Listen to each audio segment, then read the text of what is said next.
અંકલેશ્વરની રાજપીપળા ચોકડી પાસે આવેલ નહેર નજીક ગત સાંજે એક અત્યંત કરુણ અને હચમચાવી દે તેવી ઘટના સામે આવી છે. વર્ષો જૂની અદાવત અને સામાન્ય બોલાચાલીમાં ઉશ્કેરાઈ ગયેલ એક શખ્સે દંપતી પર હુમલો કરી પતિના પાવડાના ઘા ઝીકી સ્થળ પર જ હત્યા કરી નાખી હતી. આ હુમલામાં વચ્ચે બચાવવા પડેલ પત્નીને પણ ગંભીર ઇજાઓ પહોંચી છે.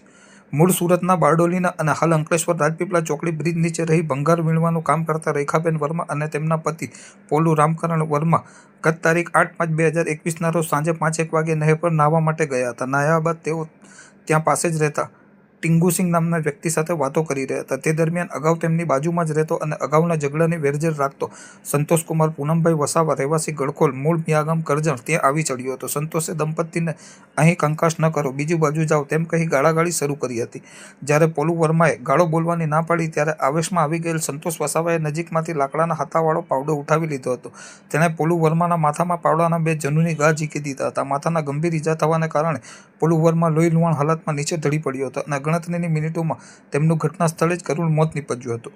પોતાના પતિને બચાવવા વચ્ચે પડેલ રેખાબેન પર પણ હુમલાખોર સંતોષે દયા દાખવી ન હતી. તેમણે રેખાબેનના માથાના ડાબા ભાગે ઈંટનો ટુકડો મારી ઇજા પહોંચાડી હતી. આસપાસના લોકો દોડી આવતા હુમલાખોર ત્યાંથી ભાગી છૂટ્યો હતો.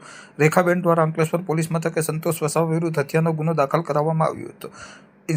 ઇન્ચાર્જ પોલીસ ઇન્સ્પેક્ટર પીજી ચાવડાએ ફરિયાદ નોંધી વધુ તપાસ હાથ ધરી હતી. પ્રાથમિક તપાસમાં જૂની અદાવતમાં હત્યા થઈ હોવાનું બહાર આવ્યું હતું. પોલીસે આ આરોપીને ગણતરીના કલાકમાં ઝડપી પાડી આગળની વધુ કાયદેસરની કાર્યવાહી હાથ ધરી હતી.